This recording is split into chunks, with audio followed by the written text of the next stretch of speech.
What is happening, everybody? Welcome back to What? Fire. What is happening? We are here, of course, with Samson Kruppen, and I'm Ron Swanson. Welcome back to the Sean Atwood channel.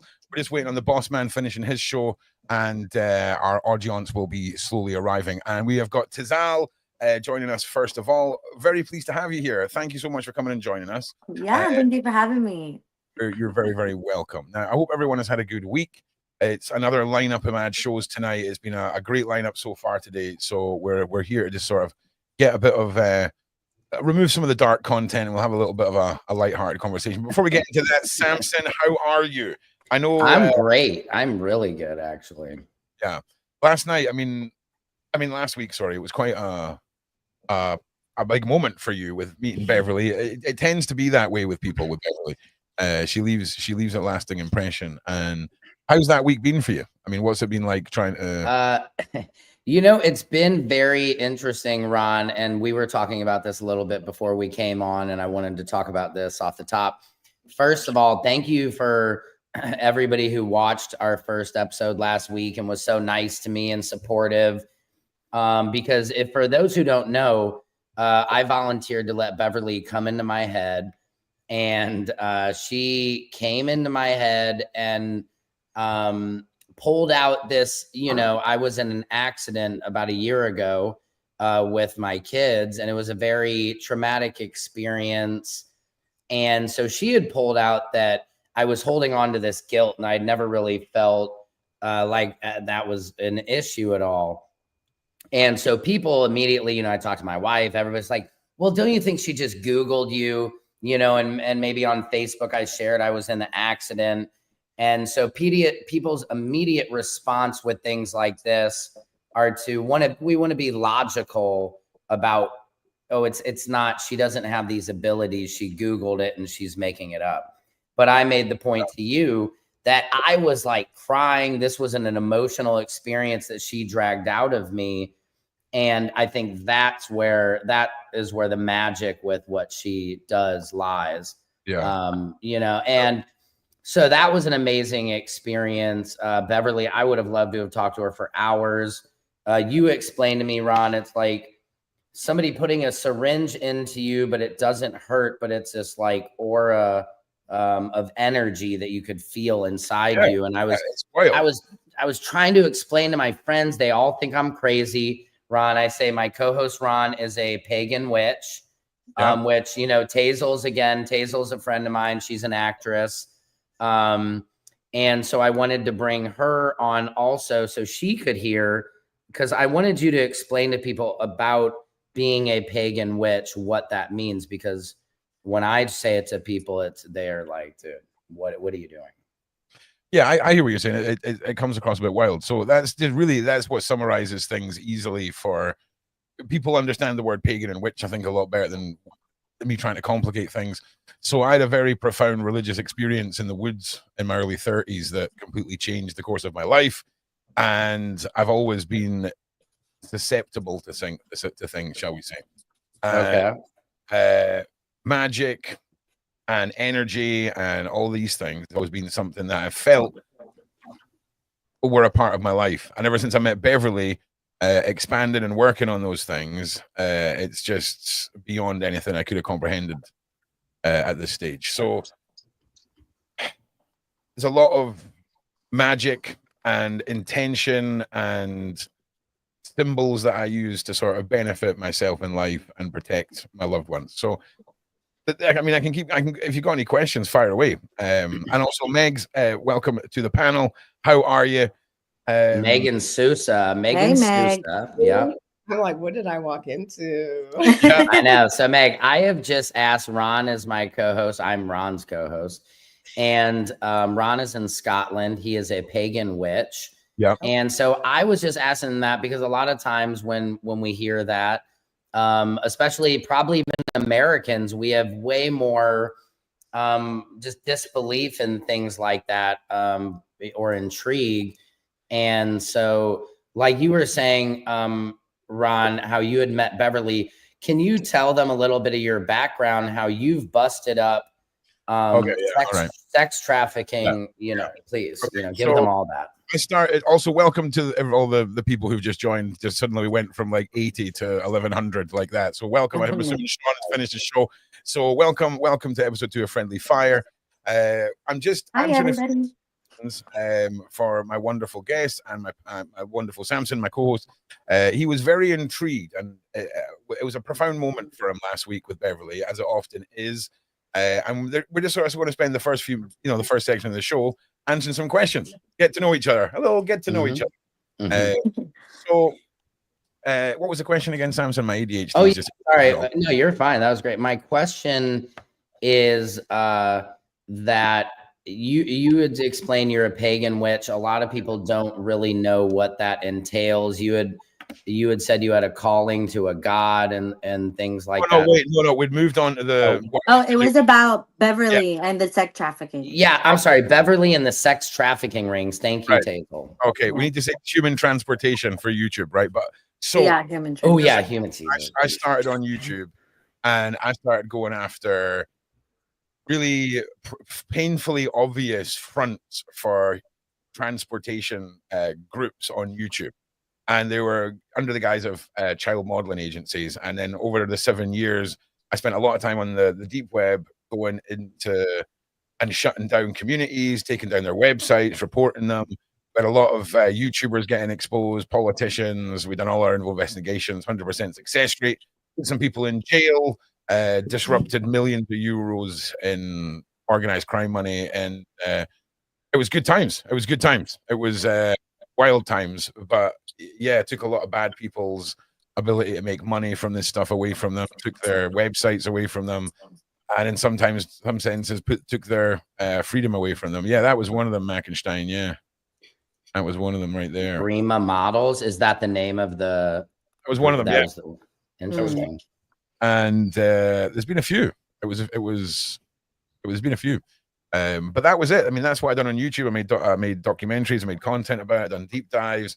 We would infiltrate YouTubers that advocated for that kind of thing, and then systematically like take apart their life piece by piece, their online presence piece by piece. And then if the police couldn't do anything about it, we would just post it, and that would be that. Yeah, it was good times. It was wild, but it was good. And then Beverly actually found, can you please tell them about that? So Beverly was a guest with Sean, actually, and I seen this lady talking about Big Homie is on Sunday. We're doing Big Homie on Sunday, just so everyone knows. That's Big Homie, yeah. So I seen Beverly, right, and I'm like, this lady's a bit special, right? And we sort of arranged to do a little project where we're going to be doing a pre-recorded project, and we got talking. And it was just one of these, when you've been in a room or you've met someone for like 10 minutes, we talked on the panels and things like this, but when you feel like you've known someone for your whole lifetime, when you meet somebody, it sparks a spidey sense in me. And ever since then, I've been learning day by day, week by week, about the secret knowledges that have been eradicated from the world, learning about Beverly's skill sets, meeting incredible people that are also incredibly gifted, and learning a lot about myself. The only way I can imagine it is imagine you're trying to figure something out about yourself, and it's like looking through binoculars that aren't focused. And every time I'm sort of learning something with Beverly, that focus is taken into perfect clarity. And then we're on to the next slide, and we've got to focus that in the next slide. That's kind of what it feels like. And the change in me since I've met Beverly, because I believe there's a lot of different ways of describing things. So I say that Beverly is superhuman, or she is, she's born with a set of skills that are, almost supernatural. You know what I'm saying? Because of how profound her skills are. I use the magical realm, and I stand in the black magic and the white magic, and I stand sort of in the gray, if that makes sense. The gray, yeah, that was it. Yeah, I've got the essence of the light side and the dark side that I hold both hands with and walk happily in balance between the two. And how did she find the girl though, Ron? Oh man, there's been several occasions where Beverly's used her skills to find missing people. I've used her skills to locate transported victims. And recently, that's what's been happening with another creator called Big Homie. They've been working together to locate and liberate individuals, and it's all happening. It's all happening. It's real, and the evidence is documented to the point where she wants to present it as an actual skill set, because her success rate speaks for itself. You can't lie with data. 40 years of data doesn't lie. Do you know what I mean? Yeah. She's not one of these people that sits there with a crystal ball or wears some like mad get up, or you would look at her if she joined the channel right now and you didn't know who she was, you certainly wouldn't look at her and go Jedi or psychic lady or however you Yeah, everybody calls her the Jedi in the comments. Oh, really? yeah.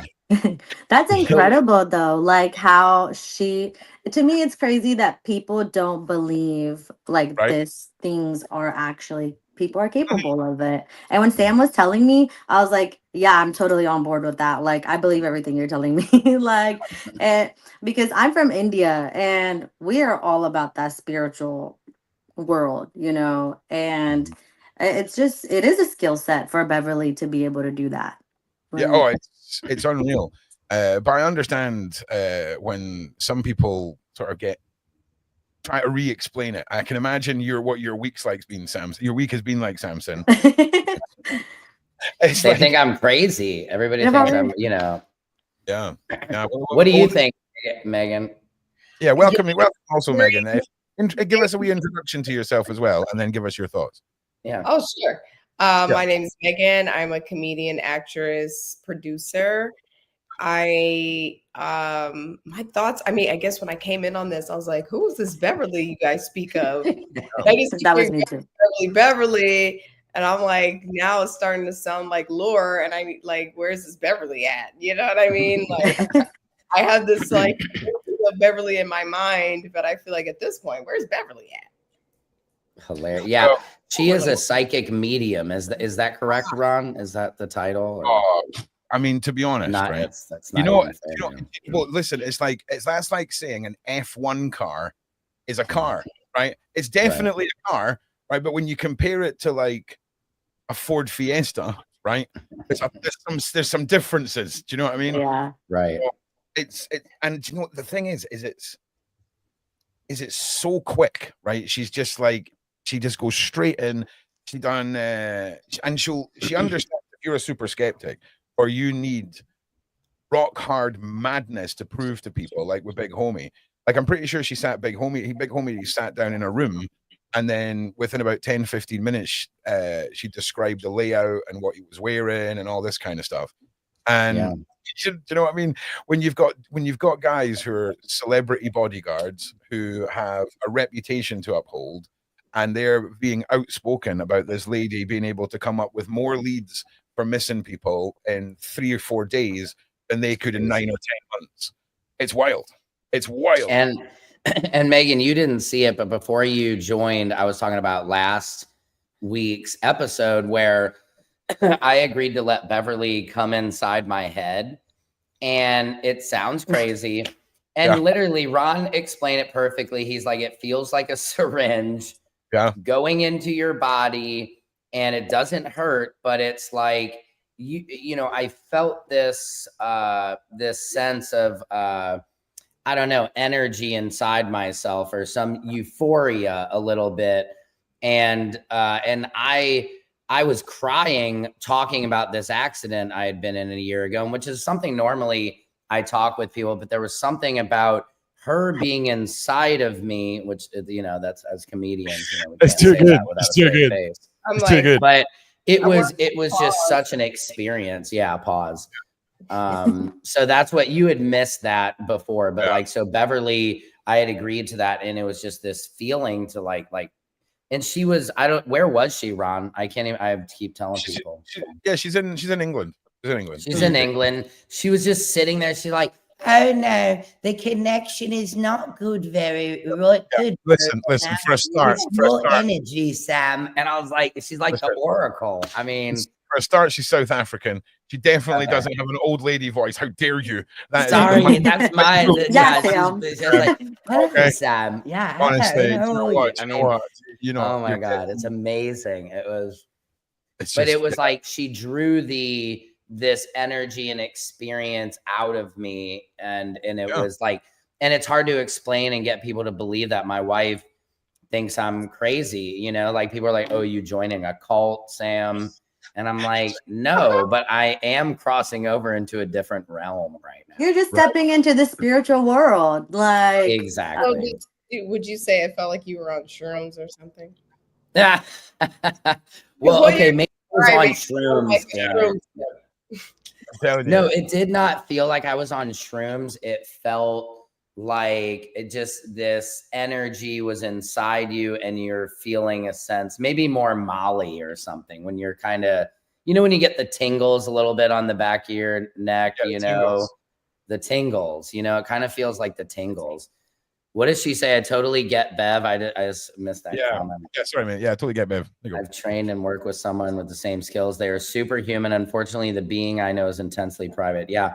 Oh, that was the thing, Ron. Can you tell Tejal and Meg about Megan about like her clients? Like she has billionaires who pay her all kinds of money. You were saying, and she's got. Well, I said what I actually said was she has very to find oil, prolific clients who help her with locating the products in which they need to find. She's got a lot of skill sets that can locate a lot of things, minerals, artifacts.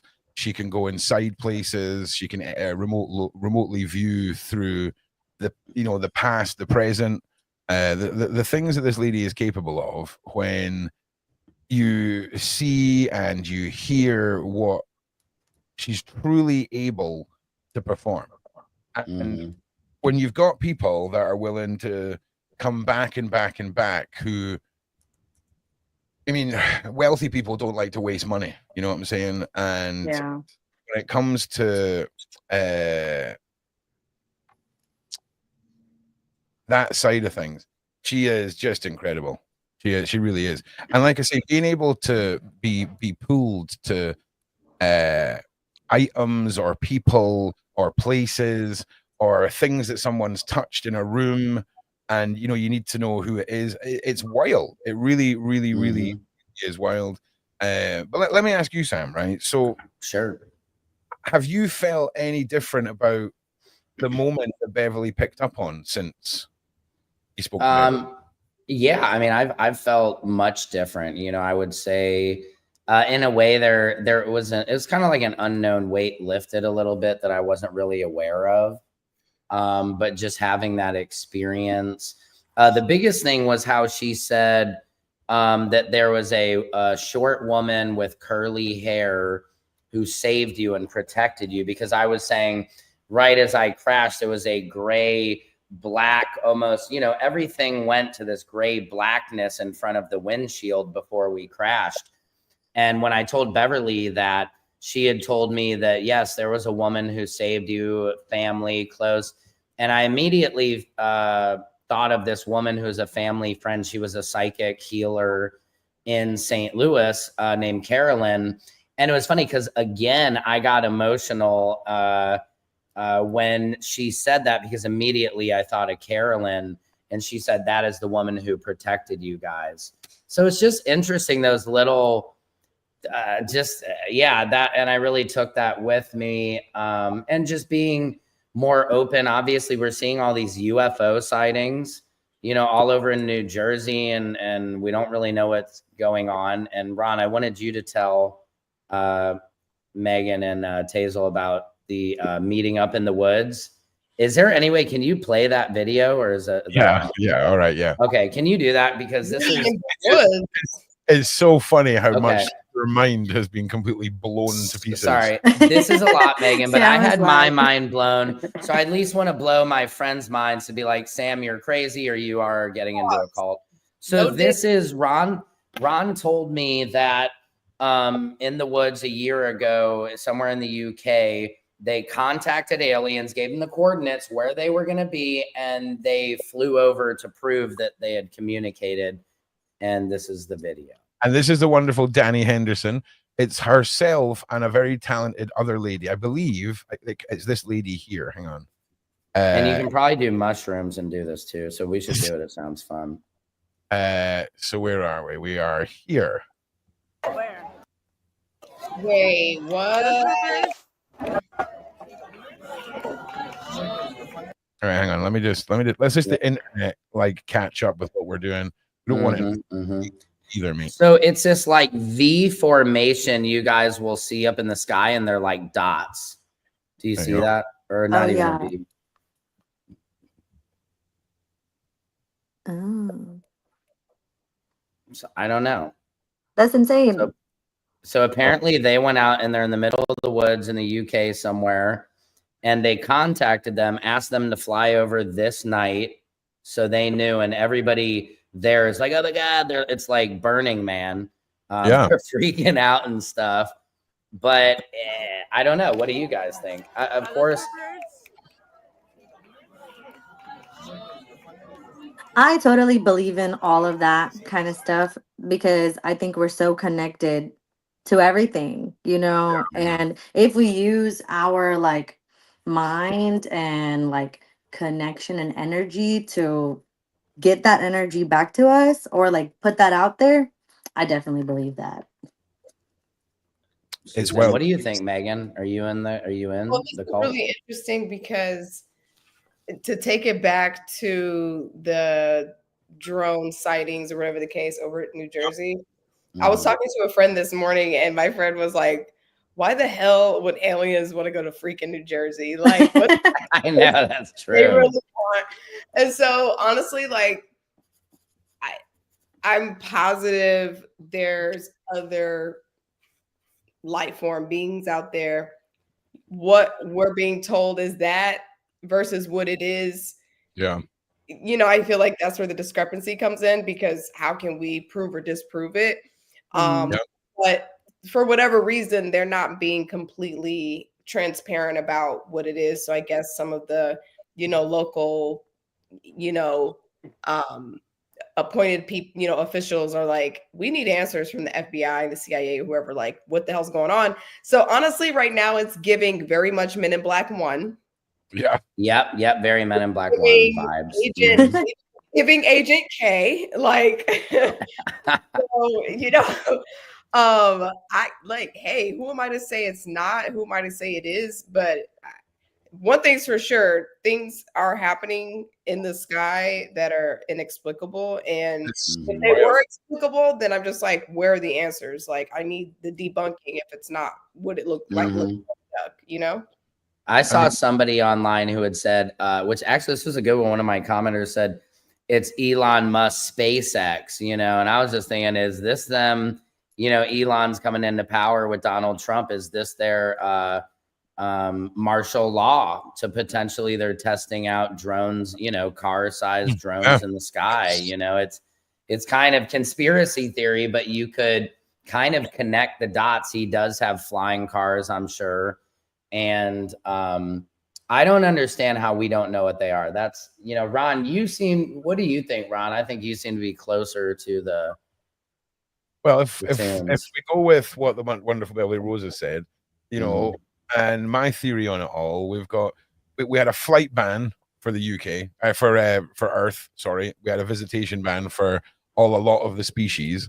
It was very invasive individuals. Hang on a second. And I'm gonna want you to also explain the alien DNA to. Okay. All right, sure, sure. So, when you look at human DNA, we've got our DNA, and there's a lot of junk DNA in our DNA, right? Which seems a bit odd considering the perfect evolution of the planet and ourselves. And I believe that we are a seed bank, and our DNA is full of all the other alien DNA for if there's ever a species wipe out and they need to sort of pluck their DNA seed from somewhere. And with that, people with gifts, one argument is that they are unlocking DNA strands that allow these gifts to happen, shall we say. You may have heavy presence of one type of DNA or one type of species and subcategories. And Beverly has got an incredible associate named Azria who does off-world DNA charting, and Oh yeah, I can imagine you sitting telling all your friends about this. That's all I've been doing is yapping my mouth, Ron. And they're all think I'm fucking getting into a cult and I'm just losing it. They're like, dude, what? I'm like, he's a pagan witch. You know, I'm out at clubs and they're like, what the fuck are you doing, Sam? Like, what? Yeah. It's like the one episode. Where is he? Yeah, you're crying. Like, get it together. People think, you know, this is like the beginning of one of those bad sci-fi movies where I'm just coming in. Yeah. Too good. That's why I have friends on, so they can like at least vouch and be, you know, they know me before and after my awakening. It's too good. Like for me, I love the whole mindset because obviously we as a community and myself, we are sold and we are fully invested in Beverly. So, but imagining somebody who just had the experience that Sam did, right? Yeah. Go away to a bunch of like normal folk, normal, you know, law-abiding citizens, and with like an excited, like freaking golden retriever trying to like regurgitate information. Yeah, literally. I can only imagine Sam going around telling everybody, "Oh my God, this happened to me. This happened to me," because it's like you've never experienced that before, right? Like that was your first time. Yeah. Oh God. Yeah. Yeah. I was telling Sam so many things and he's like, what the heck? Like, what are you talking about? Like, that's weird. Now you got experience. Yeah. Wait, you've had somebody come inside your head, Tejal? I've had a lot of spiritual experiences actually. Like since I was a child, like when I was 6 years old, I had I'm from India, right? And I'm from like a small village. And what's the name of your village? Tell everybody. The name of my village is Der, Der, Der. And it's in like central west of India. And you know, a lot of things are about energy over there, like based on just energy. And there's people called buas. I don't know what that's called here, but buas are basically people who talk to spirits, or like if somebody is like feeling like something is going on with them, or if there's a dark spirit or any type of anything, they take it out or talk to them or remove that. And there's lots of different ways. But yeah, when I was younger, I've experienced a lots of spiritual things that were also like traumatic and very healing as well. But it's a kind of a lot. So I mean, I don't even know where I would start, to be honest. It's just like generational, you know, like spirits who haven't had peace or are looking for something, you know. And when you're vulnerable as a child or something and you get scared. So my mom's village is called Nisara, and there's a whale, and that whale is like so deep, right? And there's no water in there or anything, but somebody had passed away, like fell in there and passed away. And one of my friends tried to scare me, and I was like 5 years old, and I got scared. And when you get scared around like spiritual things, like you're making yourself vulnerable. So I think like I had lots of experiences that were happening, and I got really scared. And you know, I had to get people to call me, like come and help, like buas, and they do stuff like with rice and all this incense and stuff. It's crazy. Yeah, and it's a lot of stuff that happens. But I used to be scared of it. Now I'm not. After I had this one experience, and they like kind of saying to me, and like it was a man, and he basically like becomes the spirit, or like starts talking as whoever is bothering you, right? And actually they were singing, and it was so beautiful in a way. And after that moment, I was never scared, and it became more clear to me, like, okay, you know, this is something that I need to make my mind strong and know that I have power. Does that make sense? It does, yeah. So now, Ron, can you get back real quick? That was amazing, Tejal. I love that. To the alien DNA, and we are a seed bank. All right, yeah, sure. I just want to say is I'm going to circle back around to you once we're done though, because I've got some follow-up questions for you. Yeah, we're going to circle up and circle up. Well, you can circle up to that now if you want. And we are going to get to the host interviewing the guests and circling back from one co-host grilling his other co-host once we're done with this. So don't worry. But it's all good. I'm happy to do this. So me personally, this is my my breakdown. All right, and we get some wonderful visuals here. Oh no, wait, this is Casimir. Wait, that's the wrong And one. by the way, Ron, if I was this interesting, you know, I would hope you'd be asking me the same question. So, Oh, listen, no, I'm not. No, I'm all good with this, mate. okay, just, good. Yeah, it's intriguing.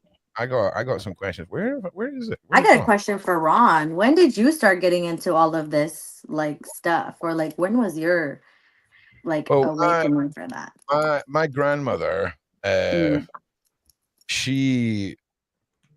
You ever seen The Sixth Sense Hmm. with Me? Bruce Willis and that little boy that's seen dead people? Yeah, No. Haley Joel Osment. He goes, "I see dead people." That's basically what my grandma had, and a lot of her lineage comes from Ireland, and most of her bloodline were wiped out for being witches and burnt at the stake and all this kind of stuff. Wow. So So my for life, real, that's crazy. my whole childhood was filled with shadow people and the man in the hat and unexplainable weirdness. Hold on, Mm. Ron, back up. Shadow people, can you explain in Man in the Hat? Sam. I don't, you said that like we're at Target and you're like, that's soap, Yeah. that's a hairbrush. Like, no. Listen, so we've got off-world entities, we've got humans who've passed over, spirits and things like this, but we have interdimensional beings and creatures, and the shadow people and the man in the hat. There's a documentary called Nightmare that if you go and watch, you'll get a good idea of this. And it was a phenomenon that has occurred with thousands of people, tens of thousands of people, hundreds of thousands of people all around the world who have no connection with each other, but are all having this experience where they wake up at night and they see this black outline of a man with a hat on and some like gangly looking shadow people with them that are just outlines, and they feed on fear, right? But if they were horrible, right, they would just feed on your fear when you were conscious, right? Imagine they give you probable deniability of their existence by coming into your dreams and feeding on you when you're sleeping and all this kind of stuff. It's the humane thing to do. So when you see them popping up outside your dreams, I sort of feel like they're trying to tell us something or warn us of something. A lot of people disagree because they absolutely pap themselves when they see shadow people. And a lot of people may misinterpret things for shadow people. But that was my childhood, was dealing with that. And a lot of weird stuff, seeing things move, talking to people. And then when I had a restaurant, my family and I had a restaurant that was right next door. The town's like mortuary was on the same street. And several times people come into the restaurant, sat down, you'd hand them a menu, you'd turn round, and then you'd turn around again, and they'd just be gone. Do you know what I mean? And the restaurant was old as well. I had a smuggler tunnel that went from the old inn that used to be an inn back in the day, and Dunbar Castle, which was the town it was in, was right across the harbour. So there was a smuggling tunnel from the inn basement to the castle. Obviously, bunch of fun stuff always happens in medieval time in castles, right? Yeah. Real good humanitarian history does the human race for those periods in time. So I've seen a lot of things, experienced a lot of things, heard a lot of things, felt a lot of things. Never ever scared me. Has always become a bit of the norm. So seeing stuff and hearing stuff doesn't scare me. Like I don't expect to not hear stuff or experience stuff. Like I expect to pick up it's on your normal. Yeah, it's normal. Yeah. What is fun though is learning more about things that I don't understand, like little tiny things whizzing around. Imagine, you know, when a fly goes in front of your face, right? It's like you get that little streak, and it's not until you look and focus that you realize it was a fly or a bee or whatever. Do you know what I mean? That kind of emotion. Well, imagine like different sort of shades of grays and whites and yellows and this sort of thing, and a lot of things in the corner of your eye, and that's little elemental creatures now that I've learned, and that's part of. I can't find my alien DNA. I'll need to download it again, but it's my alien my off-world. You DNA. have alien DNA, or that you know of? It's off-world DNA. Off-world, sorry. Because like I said to you before, I believe I'm in the magical realm. Mine came back as strong connection with giants, strong connection with elementals, the Nords, the avians, but then there was also reptilian and mantis and a few other DNAs in there. Wait, giants are real? Of course, giants are real. Well, they were real. Well, they still are real, but it's not. They're not just mulling about like they used to, bro. Are they hiding? Yeah, well, you got to understand everything's a frequency, right? Yeah. So when you see what happens to sand when you put it on top of a sheet of metal and then run a violin bow down it at different chords, the frequency shapes the sand, right? Yeah. So if you can figure out how to harness that on a larger way, you can just whip the pyramids together pretty easy, right? Do you know what I'm saying? If we can make these things move around. So frequency, when it comes to elementals, it's like when some animals see an ultraviolet and we don't, it's a different spectrum and frequency. And when you get out of sync, if you're incredibly depressed or things like this, your frequency shift and you start attracting things that are on that frequency. And I tend to stay pretty balanced. And yeah, little fairies and giants and elves. Wow, giant. Well, yeah, man. I mean, okay. That Nightmare movie, is it the 64, 81, 2022 version? What? Say that again? The Nightmare movie you were referring to? Oh. It's called Nightmare. 81 Nightmare or the Doc? 64 version? I'll tell you right now. Nice. Megan, she's looking it up. Hang on, Nightmare documentary. It's called. Well, I just watched Poltergeist the other day for the first time in a long time, like probably since I was a kid. And I was like, I need to watch this movie again. And it was so good. It was so good and creepy. Right. What movie was it? Poltergeist. It's so scary. That's a great movie. Oh, I'm scared of scary movies. And also, Ron, can you show them the picture within the crystal? Yeah, that you showed me. So this, if anyone's triggered by Shadow People Man in the Hat, close your eyes for 3-4 seconds. It freaks me out, guys. So I will let you know this crap. This is the thumbnail. This is the thumbnail of the documentary Nightmare. This is the Man in the Hat. This is the Shadow People. Just to give you a reference, but I will if you can't find it, I will link it to you. But yeah, it is wild, man. I don't know if I could handle that. The Man in the Hat's creeping me out already, and I don't even know why. It's just a guy in a hat. There you go. There's the other one. Okay. So wait. No, that's a lie. That's a lie. Ah, damn it, Ron. Wait. Hang on. Truth. Yeah, that is the right one. Sorry, I beg your pardon. That is the right one. Especially this whole week, Ron, I've been explaining all this stuff in your attempted accent as well. Oh, great. Butchered my butchering like he butchered Beverly's accent. Oh yeah. 100%. Yeah, Ron's. I'm just doing the Jamaican accent. Yeah, that's butchering his Scottish accent. Anyway, so the picture of the guy within the crystal. Oh yeah. So let me get that up for you just now. So what Beverly does, right, and she just talks so nonchalant about it.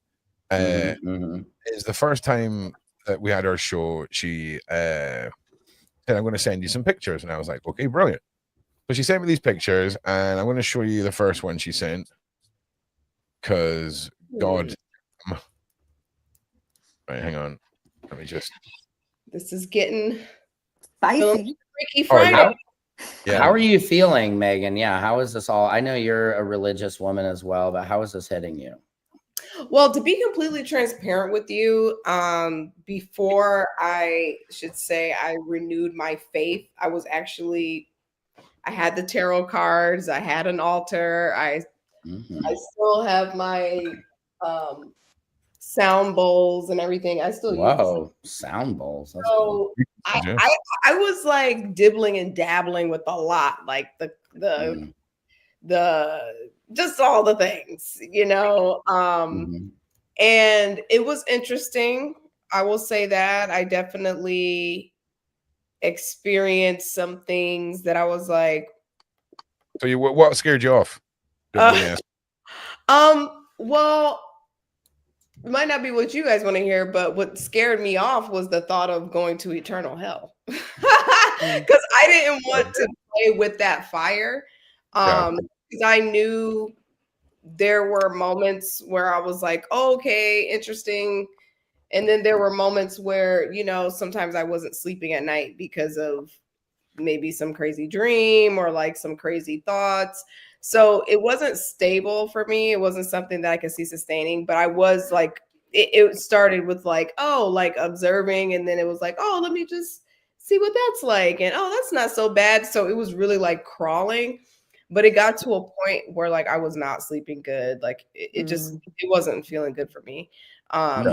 So once I realized that like biblically in the text, so to speak, is completely against tarot and all that stuff, I was like, oh my gosh, I didn't know, had no idea. And then like I threw all my tarot cards out. But I mean, I definitely saw things, but it just became a point where I just couldn't trust what was going on because I'm like, I don't want to invite, you know. No, you have to be careful. Yeah, I'm like, I don't want to invite entities like that in my life or in my house or around me. Like, if I don't know enough about it. So, like, I play with fire, no harm, no foul. And then, I got out. But I do. Melissa just said, because you're open, they will come. What does that mean? It's like I was saying, like you're vulnerable, but it will like invite whatever. Right. Oh, I understand. Oh, good call, Tejal. Yeah, that's right. That's probably what it was too, because during that time I had experienced a serious loss, like someone really close to me had just passed away. So it was probably like a concoction of bad timing things. You know what I mean? Like I was grieving and then I was doing Reiki and then I kind of got pulled into this and that. It just became a spiral, but I don't think it was, nurtured necessarily in the healthiest mind space. So it probably just went way south for me. So I was like, you know what?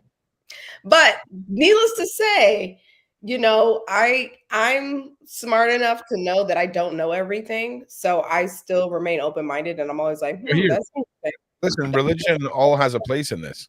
This is the beautiful thing about it all is when you start learning out about deities, gods, past religions, current religions, it all has a place in the actual truth of existence, the world, whatever you want to refer to it as. But I'm going to show you these pictures. So yeah, this is freaky. Now this, kids, look away. I mean, because this is freaky. We're going to go through a couple, right? So what you got to understand is Beverly will use quartz crystals and just a mobile phone, like a cell phone, right, to Americans. And she'll put the camera up to the crystal and she'll channel some of her off-world friends, companions, buddies, whatever you want to call it. They'll come and the quartz is like a conduit. So here's one picture taken from iPhone through the crystal right here. Dude, look at that. So the crystal is the conduit, is the transport to bring this otherworldly. Dude, that looks like How to Train Your Dragon movie. Toothless. That looks like Pixar. It looks like a dragon. Yeah. Well, here's a little set of way more sort of human eyes staring back at you. Where oh no, can you make that smaller? Oh, right there. I think we're seeing it big, but I do see it. Isn't there a smaller version of that? And this is from Outside World. Oh, there it is. Yeah. Okay. Sorry. This is just taken from looking inside a quartz whilst channeling and asking like this. That looks like taking a picture. We've had viewers who've gone and got their quartz and they've tested it themselves. Here's, if there's any of our viewers who have these pictures, please send them in to Ron, and we'd love to see them. Very interesting. That one kind of that one looks one's like very a fairy. pretty, actually. Yeah, right. Who? Yeah. It almost looks like she has earrings on. You can see her nose, her lips. The eyes are kind of spread apart.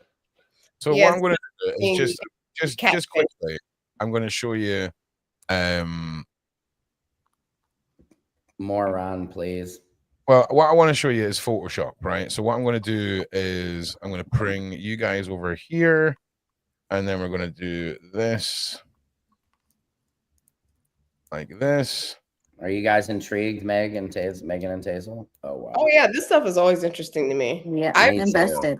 I'm hearing about this, Same. So because what it makes me think about is almost a very similar thing happening with water, where they will speak information to the water or think of something or touch the water with an inanimate object, flash freeze it, and then when they take it out and look at it, it has pretty much created a duplicate of what it Yeah, well, it's funny you say that because one of our viewers, I'll make sure the images are ready for the next Bev show. Okay. There's some incredible photos that have been handed in from viewers. I mean, when we talk about like look at this. When we start adjusting contrast and we start popping details out. Dude, I love that you're just getting us in Photoshop. Looks like an X-ray. But then Yeah. also, it's kind of like that butterfly, right? Because I also kind of see Yeah. a man in the middle with their arms stretched out. Yeah. What we've got is we've got two eyes, right? One on either side, and then a large, like almost snake-like snout coming out of the front. Yeah, kind of look, It looks like a little mouth too. It looks like Leonardo, the Ninja Turtles. Like it's giving. Yep, I'll take that. Donatello right now. It's giving Donatello. Yeah, I get Donatello vibes. That's funny. No, I get the reference totally. I totally get the reference. Now this is the one that is really mind blowing. That's the one, Ron. Jesus, this one freaks me out, you guys. That was in a crystal.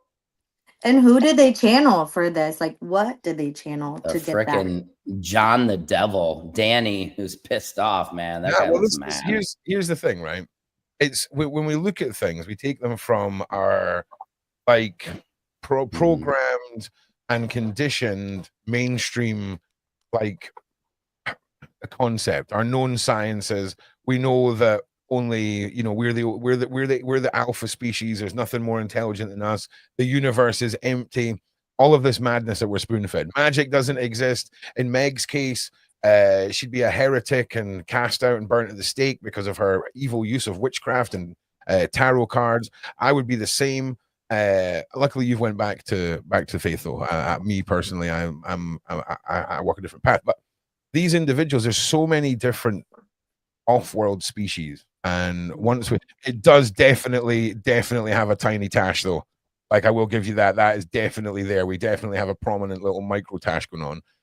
But there's so many of them that when we look at, for example, one of our mods, Kaza, one of her main off-world DNA traits came back as a very prominent sort of cat-looking species called Lyran.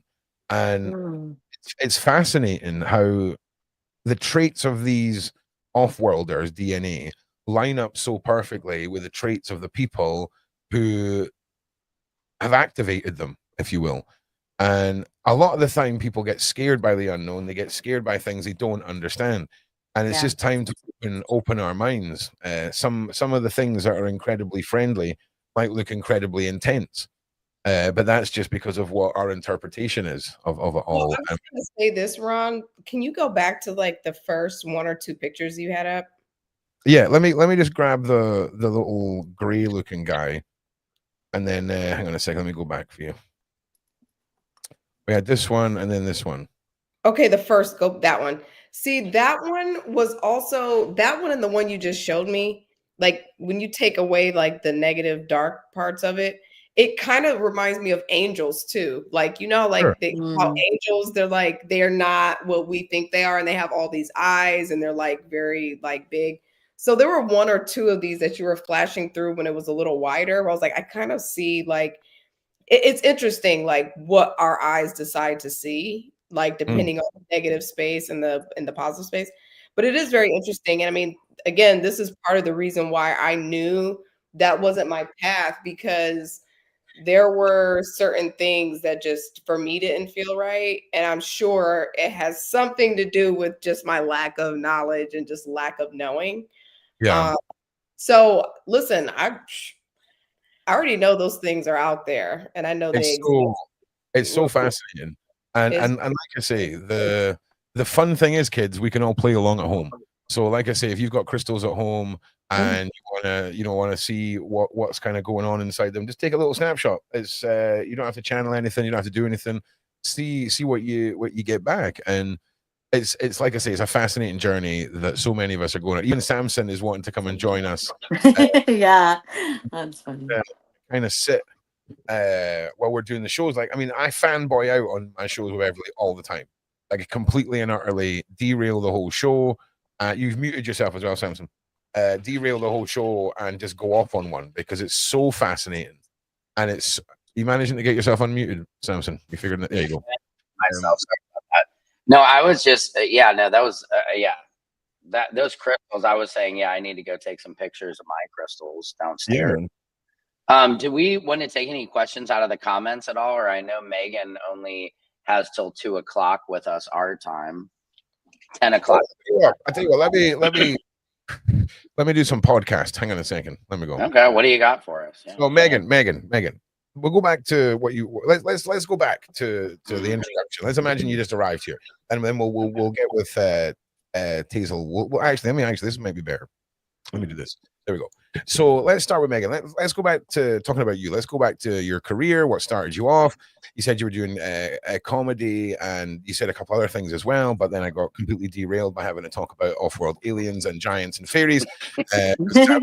Samson's like, what better time than the first hour of the podcast to just talk about things that I could just ask him on the phone. But man, it's fascinating though. Thank you, Ron. I am definitely going to get a phone call from a restaurant or a bar at a late hour, and Samson's going to be like, Ron, I'm here with some people. I need to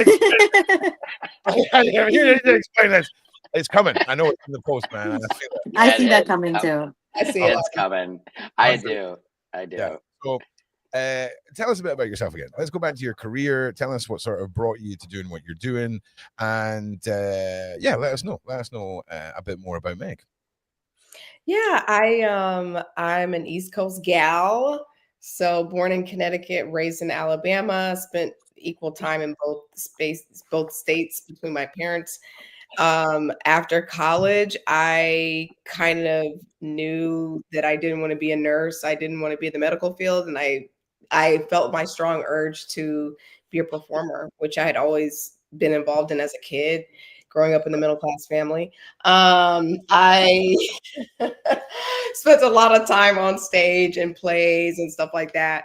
So it's always been a part of me, if that makes sense. By the time I moved to LA, I just kind of started, going after it. And, at one point I thought I would be a veterinarian. At one point, I had a couple different paths. I thought I was going to be in the military and all this stuff. And then I just really settled on film and TV, and it's been great. I love storytelling. Awesome. I love making people laugh. I love being goofy. I love playing characters. I love, creating voices and stuff like that. So it definitely changed courses from what I thought I was going to do. Yeah. I mean, nursing and military to comedy and TV sounds great. What's your highlights been so far with your career? Like, take us on the highlight road and things you're proud of, and your favorite moments, really. Sure. Well, I'll start with something recently. One of my favorite moments was performing with Samson this year. It was a joke. That was a lot of fun. I was excited to be a part of that, especially with a friend like Samson, just seeing how hard he's been working to have that moment. So that, honestly, that was a huge highlight for me this year. Another highlight. I just filmed my half-hour special at the Ice House Comedy Club in Pasadena. Thank you. Nice. Long time coming. I've been waiting for that moment. So we finally got it done, and hopefully it'll be out in the beginning of the year sometime. That was a big moment. I think, being in a movie with Jamie Foxx, especially seeing him have a comeback right now, that was another huge highlight for me, just working. What movie is that? Megan? Oh yes, the title is called "They Cloned Tyrone." Oh right, yeah, of course. Starring Jamie Foxx and a plethora of other amazing people: David Alan Grier, John Boyega, Tiana Paris, to name a few. And I think starting my company, Laugh Your Truth Productions, I would say, is another huge highlight, because we're still chugging along, and it's been really rewarding to see just something small that I just wanted to do with myself and my friends become a thing. And so I started a company, and we've been just chugging along. So I would say those are my main highlights. That's awesome.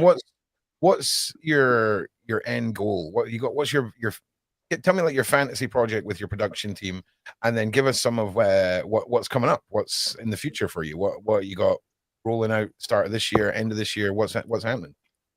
Yeah. So to end this year, I'm just performing stand up only. I wanted to take December as a blackout month. I usually take this month off to just reset, get ready for the next quarter.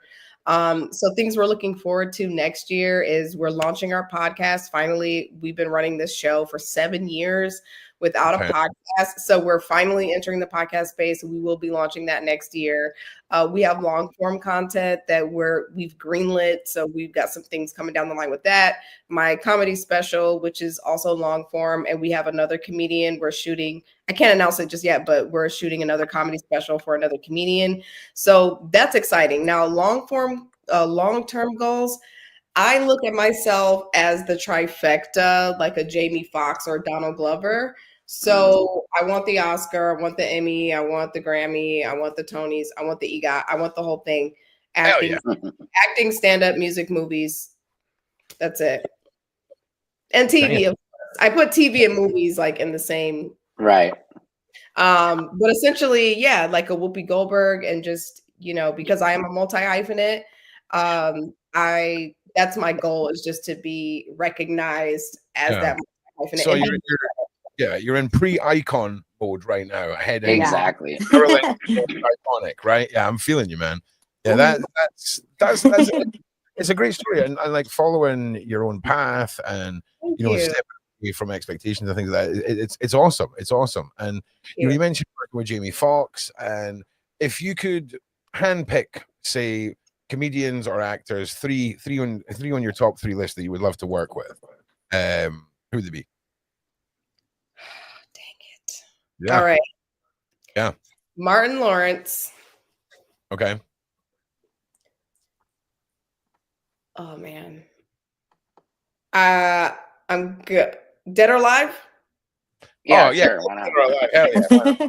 Dead ones are even better. No. Yeah, okay. So if we're doing Dead or Alive, you've got a weekend at Bernie's with it though, if they're not alive anymore. All right, yeah, 100%. Okay, so Martin Lawrence, Robin Williams. Yeah. And I would probably say realistically Dave Chappelle. Yeah. Nice. No. Nice threesome. Eddie Murphy. Eddie Murphy, yeah. He's still alive. I love you, Dave, but Eddie Murphy. But if we're doing living only, then it'd be Dave, Martin, Dave. Eddie. Eddie, yeah. All right. Yeah, Dead or Alive, I have to swap Dave out for Robin. All right. Sam, fire over to you for some questions if you've got you want. Yes, sir. I thought you were asking me questions. No. Sorry. The narcissism of this man. I didn't know. I thought you were like Sam. You've made me talk about myself, and now it's all about the guests, my guy. Right. So. I know. That's true. No, I've known Megan for a long time now, and yes, as she said, what I love how Megan is, telling you she's a multi-hyphenate. She's going to win all these awards. That's what I love about LA. It's the only place where you meet people that really have that confidence. And I really believe she will do exactly what she says she will. And Megan is one of those people who she can look like now, like a supermodel. Like she can also do characters where she's like, is that a Megan or some dude? You know what I mean? Like her character range is like Jim Carrey, so I don't know. That's what excites me about bringing on some of my world to your world, like you were saying, Ron, because you guys work in the just the darker subjects and everything. So I think it's great too for the viewers to kind of see a lot of the people I know are dreamers. You know what I mean? And it's some people, like, you feel delusional at times, and so I just love hearing Megan talking about that.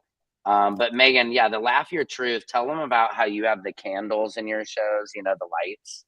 Oh, yeah. So our show is interactive, and essentially the live show is the opportunity for the audience to interact with the comedians. So just say you were on stage, Ron, and you were talking about, light work or aliens, and I related to your statement, I would raise my light, almost in a, cheers to that, because I agree kind of like exchange.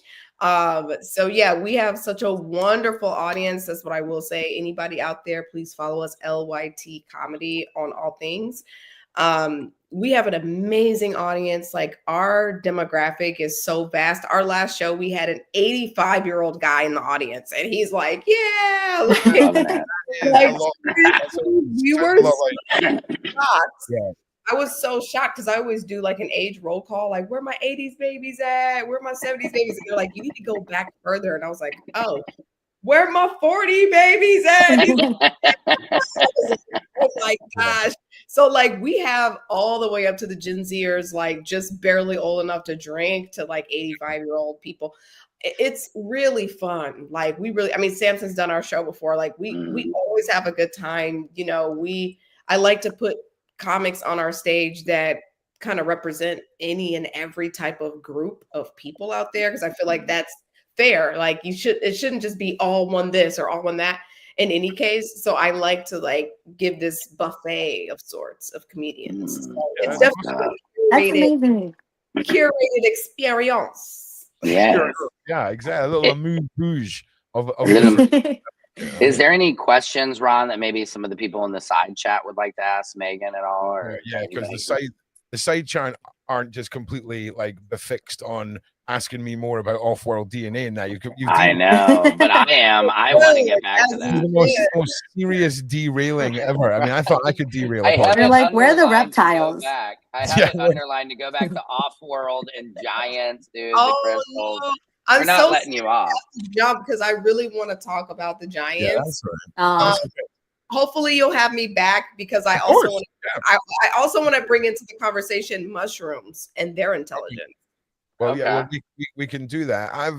I'm planning a big Christmas night, and I'd love to see all of you guys back for that as well, because it's going to be I'm eating 13 million and 15 million Scoville spicy peanuts for charity.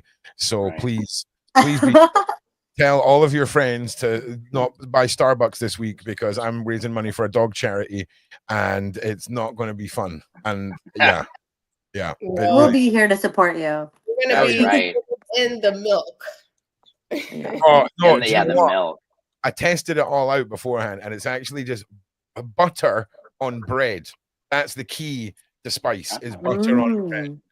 So it's still dairy, right? The yogurt, the ice cream, the milk, but butter, it is like a soothing blanket being the oil in it. It just kind of like neutralizes that. I'll have to try that. You'll see me on just eating handfuls of butter before I even start. But I'm ready to go now. You know what I mean? You need a bucket of butter next to you. Lather up with some butter. Dude, it's no You joke. have to go, you said, Megan? Yes, I'm sorry. I have a heart out. I know. Got a heart out.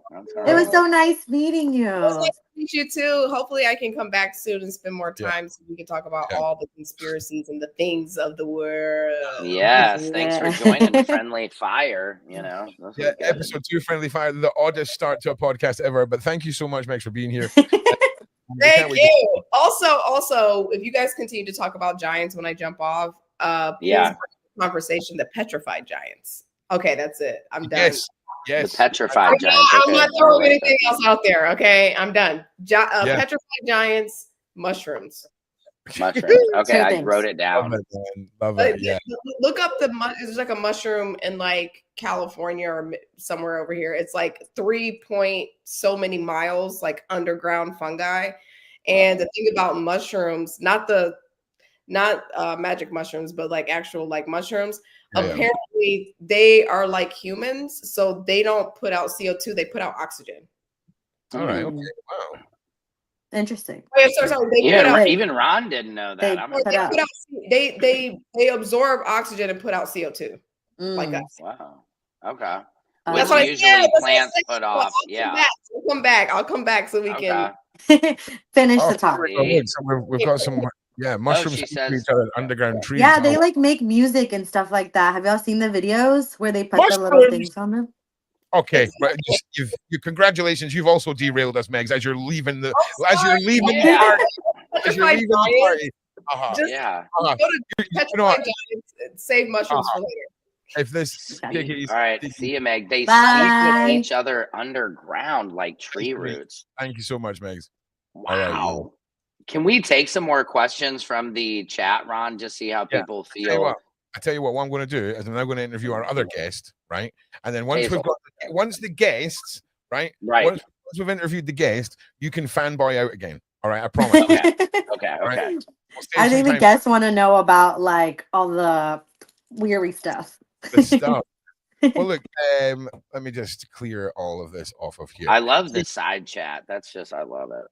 Well, listen, you got to understand, like the side chat are totally, in the whole Beverly mindset. A lot of them are Right. have better knowledge than me of a lot of things that Beverly speaks about. But for me, like I say, I've not learned anything from anyone. Every single thing that I've done is through trial and error, is through feeling like I'm being guided to something. I've not bought books on anything. I've not learned from anything. The closest thing to learning something would be the oracle cards from watching someone give me an oracle card reading. And then You're kind of like an alchemist.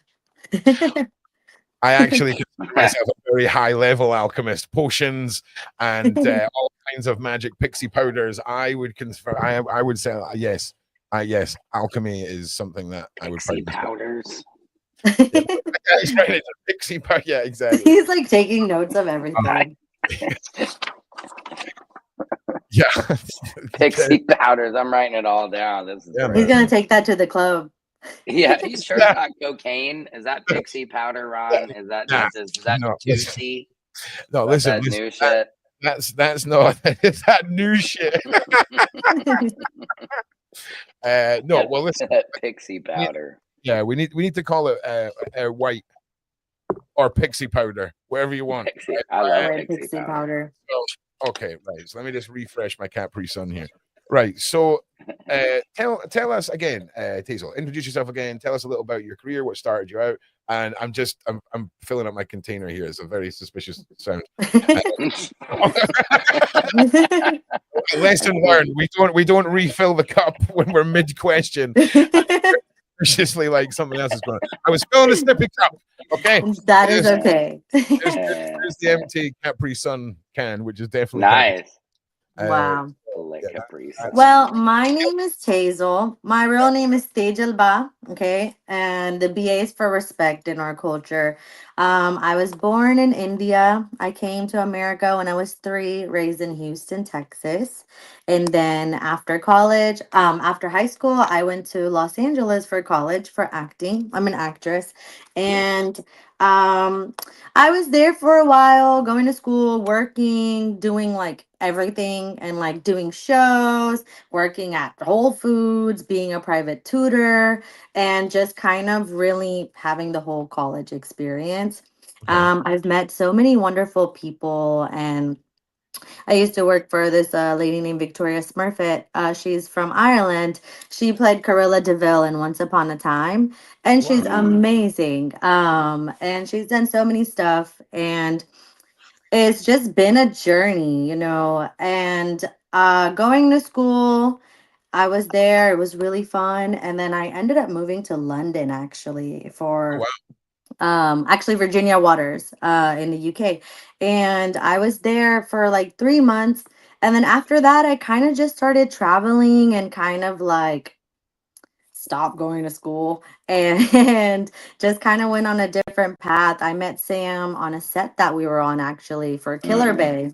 And then, Sam is such a great friend. He's always trying to help everybody like with their careers or with their life or just whatever it is. Sam is just a chill guy, like Thanks, Tejal.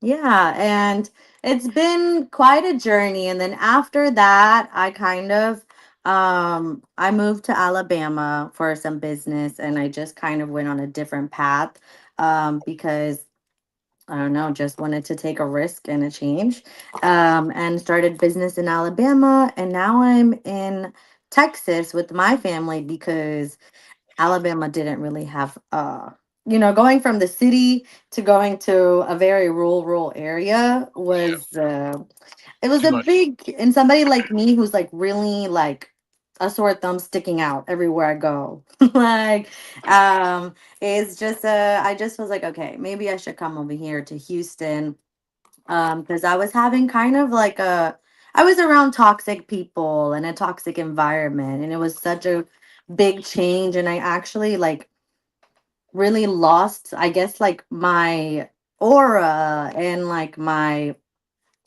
I don't know, I guess I'm who I really was. It just changed, right? And I kind of wasn't able to do all the things that I wanted to do. And now, like Megan was saying, she, was on the path of like tarot cards and doing all sorts of different things, trying to get back on, like trying to find out about like all the spiritual world and herself and all that. I totally understand her. I'm not into tarot cards because I think like those open portals like to different worlds.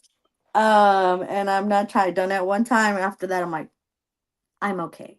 Like, but so yeah, now I'm kind of on that place in my life where I'm just trying to really uh align my chakras and kind of just be in my own frequency again, because I feel like there's lots of like energy draining vampires around me.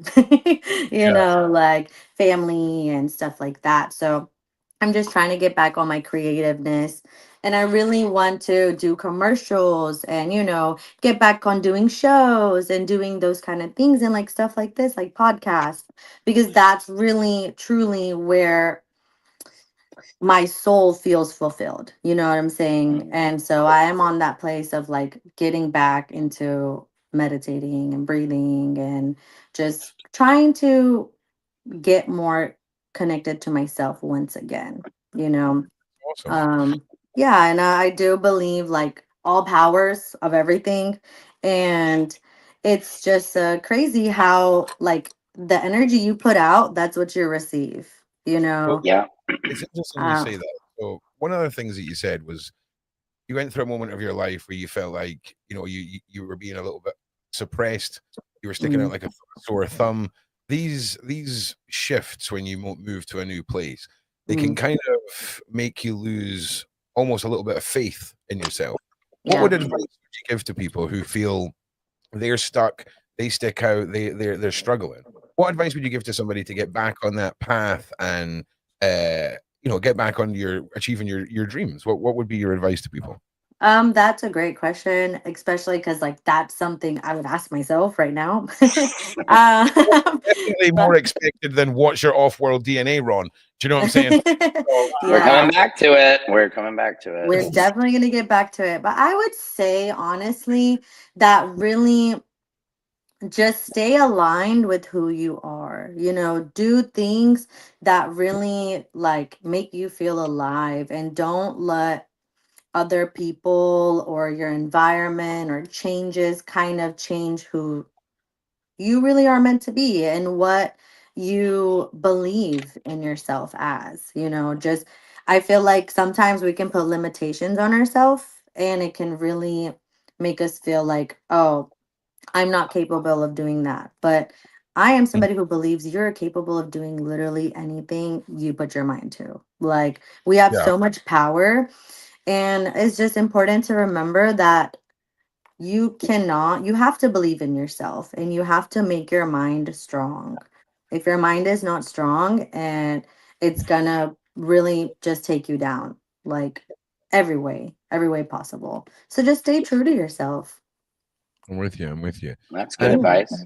yeah, and again with your career, Mhm. uh, what have been your highlights? Like, what have been the moments, whether it's an achievement in the career, a Mhm. moment you learned something that is worth passing on? What have been the moments that stick out for you?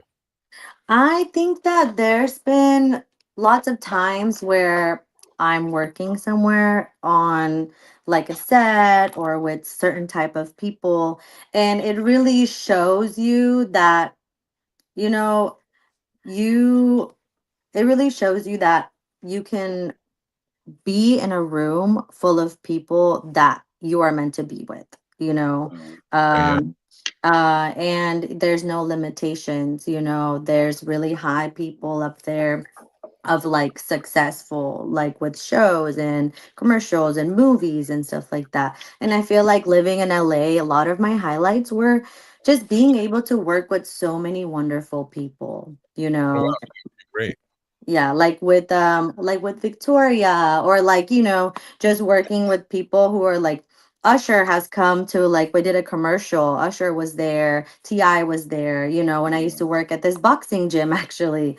And there were so many people that come in, and you can just really connect, and I think that it's really nice to have those moments of like, you know what, everybody's just family and Yeah. club, we all fam, like, And and being able to go ahead. this show I did with Sam on his hemp show that he has on Yeah. YouTube. That was really fun. It was just like just cool, chill. We played, me and this other girl, Sam's friend. We played cops, or these detectives that were trying to figure something out. And it was just a lot of fun. And I think the highlights are just like being able to have your groups and having those people around you that are also striving for greatness. They're striving for greatness, they're striving to become the best they can become, and not have limitations once again, Yeah. And That's, Tazel's a great actress too, Ron. yeah. She's Tazel's a great improviser and very like natural on camera. And yeah, they her and Samantha both played these cops in my movie, which I think I might have sent you the link at some point because I feel like you would like it, or maybe some people in the side Hell yeah. comments. Yeah. We'll But listen. it was the hemp. It's a handicapped hemp character I do. But Okay. yeah, Tazel and Sam, they're like in the woods watching us smoke. They're smoking weed, getting high as cops. As we're like down at the LA River because my duck had been murdered. So we were giving my duck It's so silly. a Viking send off. Like if you Giving look your up, duck a Viking yeah, a Viking, yeah, Uh-huh. where you fire the arrow and everything. Yeah. Oh yeah. We're Gonna trying to have to. figure out who fucked his duck. That's Yeah, what who we're fuck? trying Yeah, and to Tazel's in it. Yeah, Hell doing yeah. who fucks a duck. We could probably pull a clip of it if you look up the hemp HIMP, and then if you maybe put in Tazel's name, that I want to pull up the clip that she did, which is pretty It was funny. just like a silly little, it was just a funny. And Yeah. honestly, I really like, that was a great time. And I would love to like get back into doing acting again. But I think now I want to focus on like, I really want to, like, the reason I started acting was to be influential, to people. He's seeing it. What am I looking at right now? I knew you were gonna say, "What am I looking What? at?" What So we No, filmed the whole movie. Wait. I think I'm looking at the thumbnail here, right? Okay. And it says The Hemp Adventures of the Dragon Moon. Yeah, we made an entire B movie. It was during the pandemic. Oh, And so, nobody was acting. And so me and my friend were like, all right, we filmed a bunch of scenes and we're like, we've made it this far. Let's just make a movie out of this It's thing. so random. Yeah, it's so random and just ridiculous. you look so good. Yeah. I thought you, Ron, I thought you would actually maybe enjoy it. Listen, this is what once I'm done with the podcast tonight, we will be we'll be diving please. It is great Oh to my smoke God. some weed too. So there's Tazel. And this is a murder scene. My duck has just been murdered. They're always doing some weird shit. Definitely was. I don't know. I've seen definitely didn't just subscribe to you there, mate. Was definitely Thanks a lot. I don't know if he's the type to be a duck fucker. He don't look like a duck fucker. I don't think he's a duck. Oh, this is too good. It's too good. We've got to Now, watch if you rewind it, oh yeah, here's the this is the. We just got to watch. Oh wait, no, this was me sending a message in a bottle down the river. Yeah, we just got to watch how many swears slip through. We're limits. A couple we got to watch. On this string, that's there's answer my call, and then I'll pull it back. Oh my God! Yes. We're on the LA River. I have ever seen. Oh, There's so I could make 20 minutes of content out of this one still image. Sure, yeah, out of this one Right clip, this here. picture, this frame is pretty Oh, funny. listen, Discord. I'm posting this in the Discord right now. Yeah. Oh my god. That Yeah, was and a I lot think of the fun. movie, the poor movie, I think only has like under 100 views. Oh, We're no. just like so mean to him in this movie. Hmm. This is my meeting with Big Wheezy when I'm interviewing an assistant. Yeah, look at this. Look at this guy. He's hilarious. Good to know. That was a Big very good. Wheezy. Oh, hell yeah. Big Wheezy. Hell yeah. Oh, He man. tours with Cat Williams. Big Wheezy does. Oh, does he tour? That's too cool, man. Yeah, Oh, he's a stand- dude. Oh, you know, have you still got this whole outfit and the teeth in it? Oh god, yeah, I've had that outfit for like 20 years. It's one of my oldest characters, the hemp. Dude, I'm telling you now, this might be the Christmas special right here. Yeah. When I first saw him in that, I was losing it. Oh, Like, you should see him without the jacket. Yeah. I'm telling you now, if that it looks like there's bits of wig tucked into your strap and that would have driven me mental. Like yeah, the it's sensory not a great outfit to wear. That was that's Willie, who he's the port authority who I have to pay off so my goods get shipped down the river. What is going on with this? Okay, this is good. Oh, this is when I'm calling Charles. If you turn the audio up on this, it's pretty funny. Are you wearing a Tigger t-shirt? Yeah. Yeah. Oh my god. Oh my god. Women telling me they're late. I don't like my payments late. I don't like late charges. And if you don't get me my condoms, ooh, yeah. What about my speedboat license? Are you anywhere with hooking me up with that? Will I? When I get my condoms, you get your license. Why are you trying to take away Of all the people that you could buy anything to do with sexual well-being from, right, or sexual health from, Exactly. right? So I'm selling rubbers. You got to see the paintings he condoms. did. You got to show him the paintings you did, Oh, I'm Sam. sorry. The paintings. Yeah, He has, her like- scene. Yeah, if you go to her scene, the Ducky investigation. Oh, He has- see, that's me. Yeah, right here. She goes, yeah. Look at all the drawings in the back. Drawings on the back. They're like a bunch of dicks. Listen, She's like, listen. is that a whale coming in another whale's mouth? Oh my god, that is what's happening. Okay, wow. All right. I forgot, man. This happened so long ago. That is. I was going to ask why. It looks like two whales feeding on plankton, but you're right. That's not where plankton comes from. That is not where plankton comes from at all. No. Oh wow, that is. They're not small shrimp. Man, good. I forgot about this. Yeah, I mean, and this is all we filmed this for $1,000. I mean, it was like no budget, just in the LA River. That was Chin Mai. Chin Mai is hilarious. This was this girl T, who she was from Thailand that she'd never acted, but she was such a natural. Stock footage of me going down on her in a private jet. Okay, this is all acting, YouTube. This is all acting. Too good. It's too good. It looks fantastic. Oh, what is going on here? Oh, this is a duck. This is the duck funeral. Let's see. What? Oh no, the ducky. I think that's the cargo. Yeah, let's see. I'll tell you where the ducky funeral is. So he smuggles pop rocks. Yeah, I have poppy rocks. Is what I'm like. If you go, I'll tell you when you hit that's Jermaine Brody. I'll have to have him on the. Oh, Brody was on the first show. Remember, he was on. Is that Brody? Uh huh. Oh hell yeah, it's Brody. He plays a crackhead in this. He plays Jermaine, my poppy rocks dealer. Poppy rocks dealer. Look, I mean, there's so much to unpack with this. I know. Like, what were the other options for this? Like when you were putting together, did you just throw like did you have like a few Tigger tops? Like a few Tigger tops? It was a Halloween like years ago when I first moved to LA.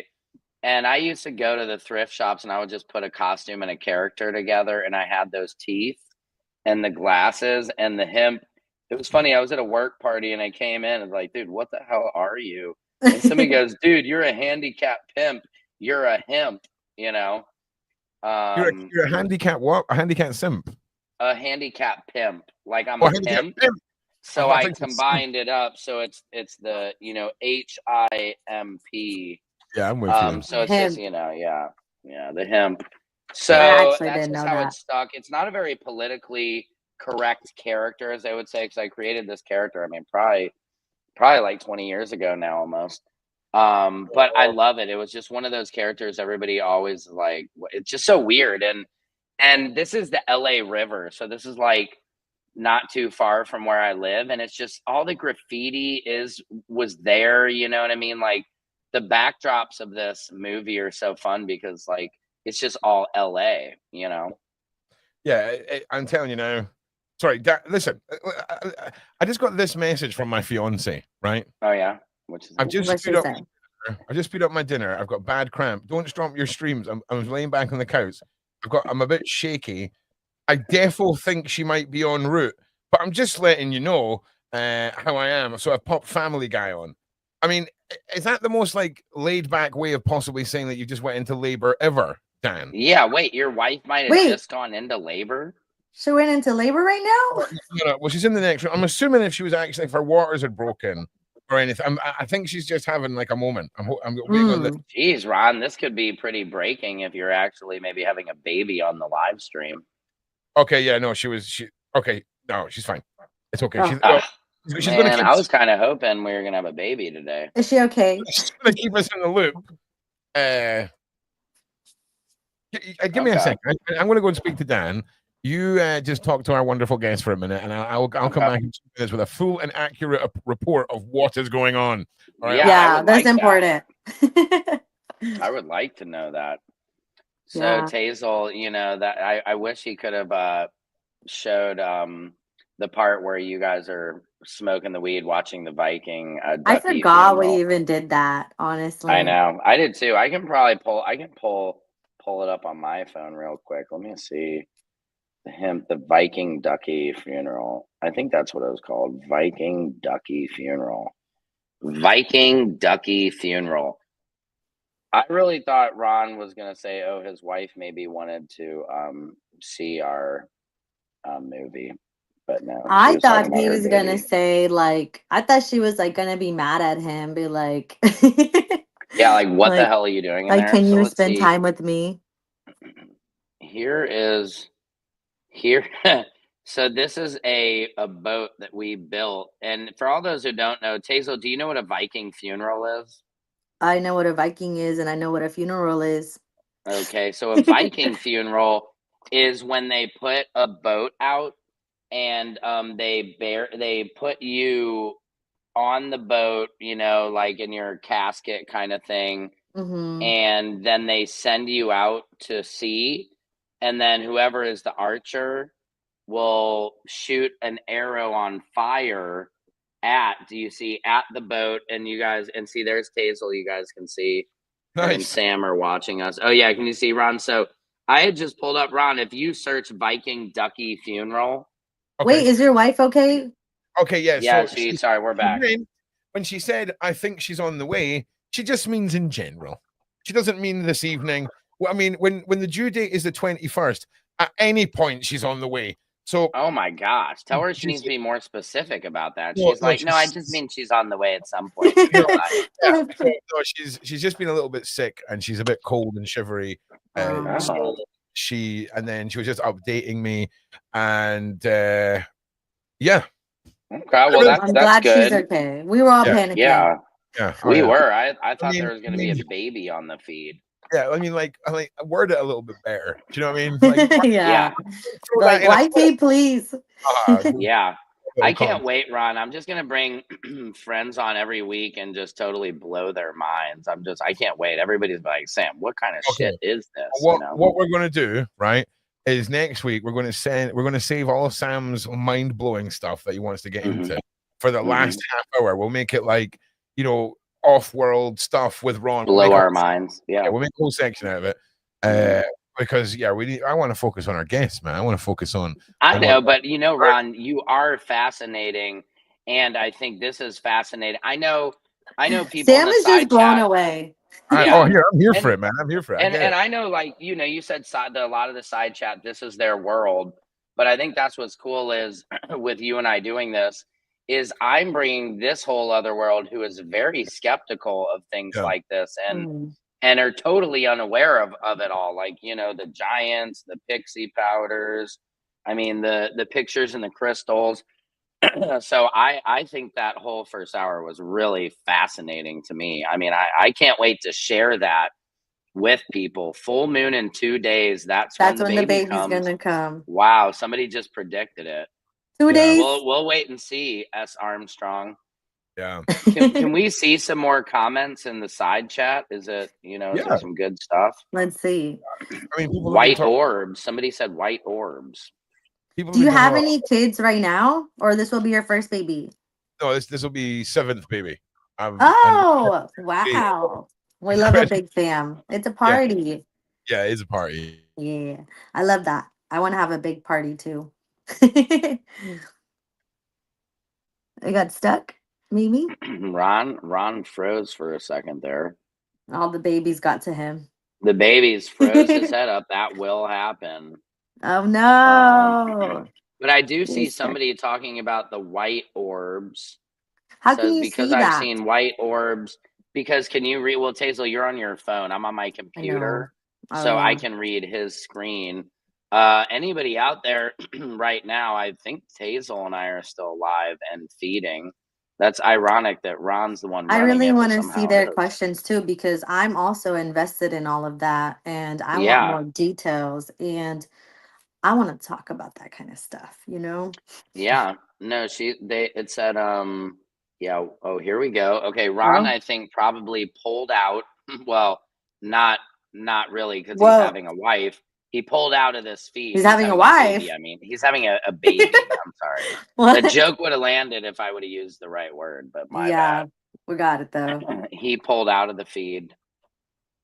Does that mean the chat's gone too? No, well, the chat could be gone. I don't know. I believe we still are live with this, Tejal, so I don't know. Yeah. Ron is the mastermind behind this, guys. See, I mean, I have no control over here. Tejal and I are just in these little boxes entertaining you. I'll see if he slid over into this chat at all. No. Okay, Ron is back. There he is. He's back. All right. So if you hear me talking about the simplistic subtleties of magic, all right, and the subtleties of signs, I think we can rest assured that it's definitely going to be in 2 days' time at that full moon. My entire internet was shut down the second we said that. Yeah, that's actually so true. And went down. So I apologize about that. Like I say, as soon as we mentioned the full moon and when Nova was going to be born, whole thing just shut down and then came back up. Wild. I need an update in 2 days. Right? So we were just saying that was crazy. Tejal and I held it together pretty well. It was not easy without you, Ron. We lost a whole fucking side chat. We lost you. We were believing we were still transmitting to the people, so we kept going. But we were talking about the white orb. The live went down. No, wait. The live went down. You went away. Yeah, but I don't know. No, live was still on. Live was still on. It was just you were gone. No, we're still here. I mean, I would ask the people in the sidebar if you guys could still see Tejal and I, and if you thought we did a good job for that 30 seconds. So people are saying he's stuck again. Oh, there he's better. No, he's back. Well, what is going on? So that's confirmation of the confirmation. Yeah. That's you don't need any more confirmation. That's it. No. The people are right. You have like little Jack from the Incredibles is going to be the new baby. You know, he's like got a lot of powers. Superpowers. Oh, listen, we've fully know. I know what's coming. I've got a little lineage of incredibly gifted little children. Right. Yeah. So this is just that's wonderful. This is another one in the clan.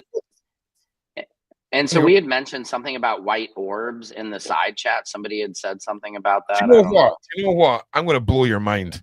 Okay, I'm going to whip out. I'm going to blow your mind. I'll play do it again. We've got 25 minutes left. first of all, though, Tejal, thank you very much for sharing all of that about yourself. Thank I you. promise next time you're here. So, for example, Sam, see when you bring your semi and famous friends on, right? Right. And they've got show reels and stuff, right? Right. And they've got things that we can collectively show our audience that's called Sure. B-roll about the people that are on. That's send me links every time. So be like, okay, and next time Tejal's on, we'll have a few clips of what she's done. We'll have all the things. Yeah, okay. 100%. I was glad actually you were able to bring up the hemp stuff because that is nice because that's a perfect, you know, having what her it in is? there. But yeah, Sam's too used to being like the star of the show here, star of the show. Right? He's used to having to do the production end, right? You don't want the attention on you. So no, hey, I can talk about myself all night, but I'm trying to do. I really enjoy interviewing and talking with people. But here, listen, I'm going to blow your mind right now. Okay, let's get. Okay, so the first thing I need to do is pull up a video, and this some of you will have already seen this video. Some of you won't have. But if Sam wants his mind blown, this was a paranormal investigation that I done right in the middle of one of the oldest graveyards in the whole of Scotland. It used to be the main entrance into the whole of the Edinburgh city. We're talking about some horrific atrocities that took place in a prison that was also connected to the graveyard, and an old church called Greyfriars Kirk, where the legend of the little dog Greyfriars Bobby comes from. And one of the most violent paranormal, one of the most violent poltergeists in the world resides at this place. And this man, throughout his life, horribly imprisoned those who didn't follow the correct faith. What was the correct faith? Yeah, I can't remember. Honestly, I can't remember. Not like Christianity or something like that, or probably. I don't want to go straight to the atrocities of Christianity every time, but it is an easy one, and you're right 90% of the time when it comes. Is this in Scotland? Oh yeah, this is in Scotland. Okay. So some of you have seen this before, some of you haven't. And there's two things that happen in this that blow my mind. And oh god, like I say, Tejal and I are both. Like, I really want to see this. Okay, so the first thing. I need to sort of just find where we're at in this. So this archway that we're stood in, this is me on a live stream in front of a couple of thousand people, and this archway was the old gate into the city of Edinburgh. So if you were coming here, this is where you came in. So you can imagine it's full of joy, it's full of horrors at an entry point like this. What you can see up here is the old cast iron bolt that goes into the stone to hold the old gates, right? And in there is an EMF meter, and that measures different changes in electrical frequencies. The gate width is probably about 8 or 9 feet wide. The equipment is on this side, and I'm leaning up against the opposite side. And this is your footage? Yeah. Wow. I don't have any sound though. You already are touching the meter. It's going Raj. I'm going to keep moving away and see if it's me. So this is me sort of trying to definitely not me. Trying to debunk the meter going off. You want to talk to me again? Can you make that go to red for me? Wow. You guys can see this, right?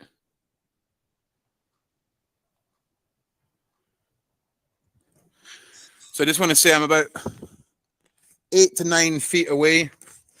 I'll show you in a minute, but the meter is just going insane. We're on an archway, an old archway. I'll show you where we're at.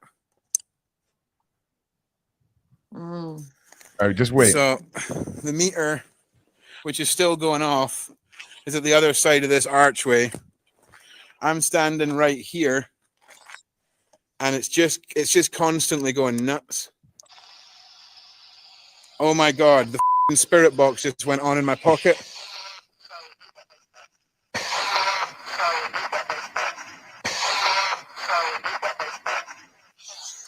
What? Are you talking about your soul? Yeah. That's why they can't get to me. Oh, I need my soul protected too, Ron. Oh, it's starting again. Hang on a second. But the spirit said soul is protected? Yeah. Just keep watching, man. That's not the mind-blowing part. Okay. Watch your ears. Yeah, because I'm still not totally blown, but kind of blown. Oh yeah, don't worry, we're getting there. What's that noise? Well, that what you're hearing there is a spirit box. What happens is Okay. it cycles through radio stations, and most people well, they'll hear little bits of radio or they'll hear a bit of a song and they'll think it's paranormal. But when you learn to tune in these instruments and learn how to hear between the radio broadcasts, it's usually when you come home and you slow things down and you hear parts that are really fast, or you hear a part of something, and when you enhance the audio, you can hear a little better, and that's what you're going to hear, a little section of that, and then it's going to get a bit mad, and then yeah. Wow.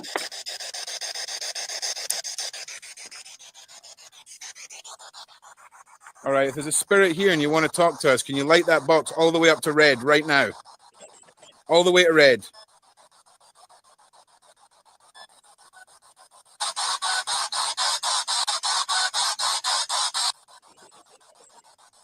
Oh. Thank you. Do you want to use this box here to try and talk to me? Now, some of it, arguably, you can put down interpretation, but some of it is clearer than others. But we'll keep going. Wow, I'm going to move this that's meter. cool. Oh, did you just say run?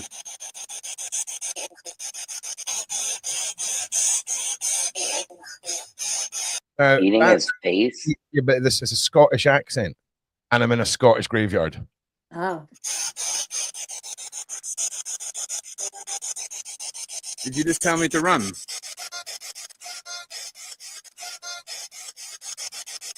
Oh, Aiden, What thank the you. fuck? Thank you so much. Did you just tell me to run?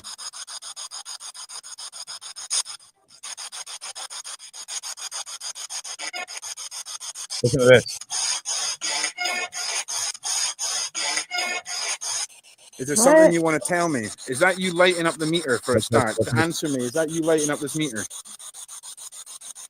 All right, I'm going to move this meter, guys. Whoa! Holy, to move this meter, guys. Oh, the Whoa! meter fell? Explain to me in science how something falls and then accelerates to one side. When something falls, it falls to the ground. This goes down and then is thrown. What? Dude, Sam, keep watching. Holy shit, Wait. my mind's blown though. Watch. It falls and then whips to the side. What? Yeah, I saw that. Holy shit, Thakor. They threw it before you could even take it down. Yeah. They were like, get the fuck out of here. And then Right when you Holy said it. Look at this. dude. I want to show you something. Do you see this hole? Right? You see where the meter is? I want to show you something. How are you not scared? I know. It ends. The meter is slotted in. I can't knock that out of there. Right. Do you see? Do you see? Do you see? Was that you aggressive? Dude, that is coming. Yeah, I bet you won't do it again. I'm not going to run away. Do you want me to turn the lights off?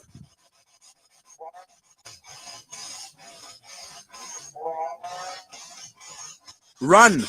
Did you just tell me to run again? Listen. I would run like. Oh, crazy. I'm going to turn these lights out. Are you alone, Ron? Yeah. I want you to tell me once again. It's incredible what you'll do on a live stream because you've got 2,000 witnesses there, right? True. Yeah. Yeah, that's true. It's not like you're totally alone. Because Wow. then you've got what's worse, saving your life and running in fear, or looking like a total pussy in front of 2,000 people. Right. Yeah. Totally. We know the answer. Die in front of 2,000. This is fascinating. I'm gonna show this episode to my wife, man. So I'm here's gonna throw it all in her face. That's what So this let's is really go- for. let's go with a Squirrel squirrel. jumped on it. Somebody said the squirrel theory. Where's the Ah, come squirrel? on. No, let's go with a squirrel jumped on it. Haters. So Haters. no, let's jump. Let's assess it, right? So Okay. if let's say something had jumped on it, right, and had like it jumped, and then its back legs kicked it, and it fell out, right?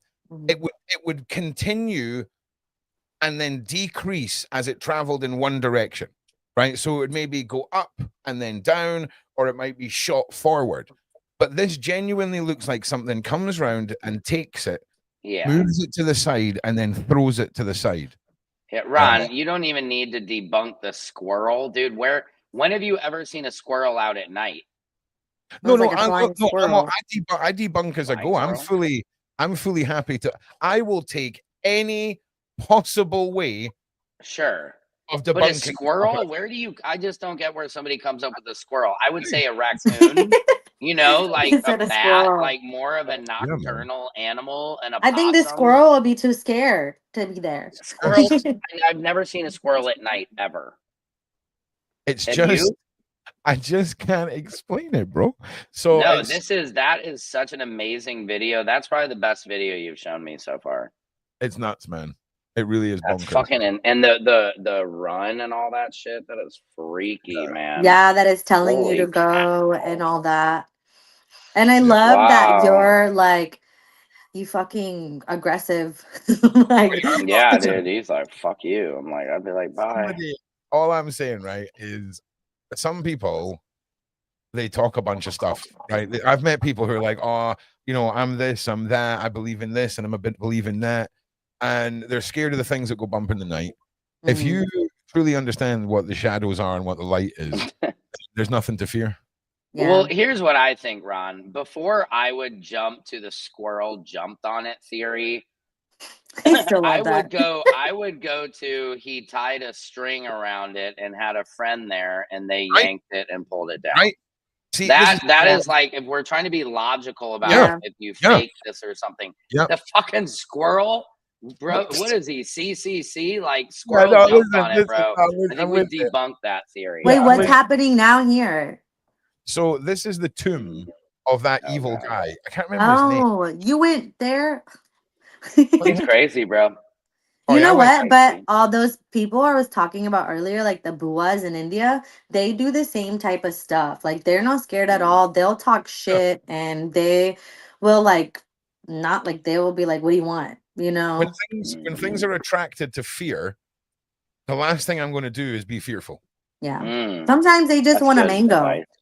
This was a weird thing though. If anyone knows about rods, anyone know the whole rod conspiracy? I know I'm gonna see my wife later, and I know about those. What is that? What is that? What is that? Like a lightning rod? A bolt of Is it energy? like Zeus? I don't know. It just flew past the. Look at it. Oh, interesting. Wait, what is the rod thing? So it's apparently there's people. Some people say it's paranormal. Some people say that they're like creatures that just haven't been caught and found yet. I found one in the movie Beach. It pop up everywhere. It's an interesting one. Go and read about it. It's an looks like a snake a bit, you know. Yeah, it's well. It looks like a lightning bolt. I got some music here. That meter nice music. Graveyard. How did you see it? It was so fast. What do we got here? Just something coming straight out of the guy's tomb. Oh yeah, I saw that. Tejal, you're on your phone. You probably can't see it as well, but that was pretty cool. If there's any spirits here that want to show themselves. Yeah. Whoa. The hell's that? You can hardly see, right? But to me, it was like a whole bunch of little twinkling little things appeared. I kind of see that. Yeah, I see that. It looked like a really cheap firework going off to me. It wasn't bright. It wasn't. Is that bright. a doll? Yeah, that's my doll. Doll? Yeah, that's my Dude, doll. why are you bringing your stuffed animals to the graveyard? How messed up is this, right? How messed up is this, right? So this not creepy at all. This is a creepy little clown, right? And one day I found outside my front door this bag with these two vintage clowns with sound boxes in them that had run out of, like, you know, you would pull a string and they would go, right, I love you, but they would like have this horrible voice, and I think it was laughter. They would do clown laughter, but it was like horrible and demonic. And it was a friend of partners at the time.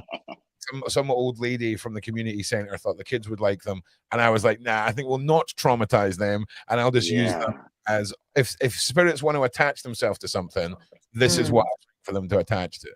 And we'll play through a few minutes of this. And Samson, the way it works, see when we get to 9 o'clock, what I need to do is I need to drop out and go into the panel for my next show, and then you'll hold the fort here, and then I'll need to come back and end this one and go into the next one. It's a complicated. When is okay? You know, I have to leave at 3 my time. Yeah, that's so in 8. not That's yet. in 8 minutes. It's in 8 about minutes. Yeah, yeah. I think I can handle it, Captain. It just means all I need to do is go and start the intro, and then I come back. I'll do the goodbye outro here, but everyone just needs to stay here until the show ends. Okay. Okay, great. Ronnie Bo coming on to talk about Diddy and Beyonce and Jay-Z and all There's of that. so much, man. I mean, we didn't get. I mean, we had some UFO talk too, but it's just. I mean, there's so much activity going on right now. Yeah, it's I mean, we have the CEO who was, killed here in America, which is a huge thing for Americans. Now, do you, is your health insurance, do you just have free health insurance where you are, or how does that work in Scotland? Yeah, we don't, listen, if you get sick and you have to go to hospital, you get paid if you lose your wages. Okay? What? Yeah, obviously. Like Can you come to America and like stand up for us, please? Yeah. Run for president. It's been years and years. It was the big dude that done the documentary Fahrenheit 9/11. Right, Michael Moore. Michael Moore. He done a documentary called Sick, Sick or something like that, and it was all about the American healthcare system. And they told a story of a guy who was in his garage doing some woodwork, and on one of those big spin saws, he lost those 2 fingers, right? And he could only afford to get one reattached, so he got his ring finger reattached so that he could put his wedding ring back on, right? And to me, the concept of if I lose 2 fingers and I wake up in hospital and they've not reattached them, somebody's in trouble, right? Right. Real big trouble. As it should be. Do you know what I mean? And then if you can't make it home or no one can pick you up, your transportation's provided for you. Any transportation to your doctors or your hospital, that's provided for you. Your medicine's free, your treatment's free. If you can afford it, so let's say you earn like $200,000 a year, right? You will pay £7.50 for a prescription, right, to get it renewed. Just because if you earn over a certain amount of money, so if you're back in America is $1,000 a month because you've got to pay for the actual medicine and not well, that's how they profit. That's their capitalism. I mean, their I used to design have to system. pay $1,700 a month. Hold on, this is my son Charlie at school. If you guys want to, yeah, Charlie. Wait, are you picking me up or Mama? Yeah, I'm picking you up. I'm just on my live feed YouTube show, but I'm almost done. I'm coming to get you. Okay, later, bye. All right, bye. So, bye. Jules is funny. That was Charlie, actually. Was it? Oh, he sounds just like Juliet. No, doesn't he? It's crazy. It's weird.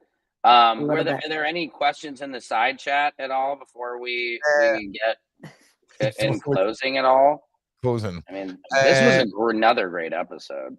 Yeah, listen, we're touching on all kinds of things that are our wheelhouse. We've had a couple people requesting guests. I forgot to keep track of the questions. I'm so sorry. Well, I think Ron, what we could do too is as we go, I think it'd be fun to take some of the side chat questions. So each thing they can be involved. 100%. We that's one of the formats that we do. But we've also got the capability of doing almost like a phone-in side of it through Discord, where the people, pre-approved members of the not paying members, not paid thing, but people that we know aren't lunatics get right, and I'll come in and they can post questions, or we can. Oh, that'd be fun. We can do like Samson the agony ant, and people can come to us with their problems, and we can try and we'll try and make you guys feel better about it. But what will actually happen is don't come with anything serious, because there's a good chance I'm just looking for busting your chops style content. Exactly. Yep. Exactly. Just keep that in mind. Now we've got about 4 minutes before the next show begins. So Samson, I'm going to trust in you and your capabilities to entertain the masses for the next 5 minutes. Tejal, it's been fantastic to meet you. I really can't wait to have you back on. If you enjoy exploring all the stuff that we've been talking about, we do other shows as well, and you're more than welcome to come be part of that some night too. Especially if you want to meet the wonderful Beverly Rhodes. And you're all lucky as well, because Beverly's on my next show tonight. She's talking to Ronnie Bow, who is at the center of a lot of the Jay-Z things that are going on. He's got encounters and things that have gone on there. And he had an experience that he's going to talk about tonight involving a very dark shadow entity and the wonderful Beverly Rhodes. So make sure you come and see that. Stay here. I'll be back. Samson's going to entertain you. Okay. And we'll be Thank you so much. It was so lovely meeting you and I'm so excited to be back. And it feels, just before you leave, it was so nice to have somebody that I can finally talk to about like this kind of dark stuff. You know, for so long I felt so alone. I'm like, nobody understands. They're gonna think I'm weird. They're gonna think I'm like some weird spiritual person. But it's really nice to have that comfort. And like I said, that's right. You're very, very welcome. And there's so many levels to it, like I say. And I would love to dive into it more if you're interested in hearing it. And we'll do that in our time. I will be back, people. Everyone's. And there Ron is gone. He is gone, everybody. I wish we could have seen some of the stuff in the side chat, because I did want to just end with some people's questions a little bit. I wish I could have met Beverly. I really want to like just have a chat, you know, like see what she says. She was such an amazing person, and just to see somebody with that kind of power. I've seen healers and stuff like that working with energy, but they're with you, and they don't even have to touch you. They can like go over and do it, but just somebody that was able to access something like that from you know, when she's I'm glad London. you got that experience, because I feel like you know, you guys are saying bringing people on this show who are completely like disbelief of like, oh, that kind of stuff is real. It's like there's so much this world has to offer and like bring with the magic and earth and just like human to human. So it's like we have a lot of power. We really do. I think people really I mean, they say we only use like 10% of our brains, but I really do you know that the feel CIA has they disclosed the get it out, use your words. Gateway process, and it's basically how you can use, they've classified that you can use your abilities, like you can literally go to the spiritual world, or like you can step out of your body and go just anywhere. Well, I guess that's kind of what Beverly really does, is she's able, wherever she is, to kind of step inside you. And it's basically crazy. like, it's so cool. And they have the process getaway, and then they have the second one they had too. And they did experiments on everybody, and it's basically sending wavelengths into your brain on the right side and the left side. And it like frequencies are just so big, you know. So I'm like, see, this stuff is possible. All right, hear me. The next show has started. I've got 1 minute of intro to close this show and get to that one. Sorry for interrupting you. I can't even hear you because the music's playing, and I have to keep it out of everyone. Thank you for being here. See you on the next live. You're all legends. Thank you, guys. Bye. The other live has started. Just before we go to that, someone just confirmed that. It should have started. Something like that. Just pretend like the end of the show. I have no idea. I don't either, but I like it. It was awesome. I hope everybody. I want to see. Thank you. Thank you, Bye. Ron. Thank you.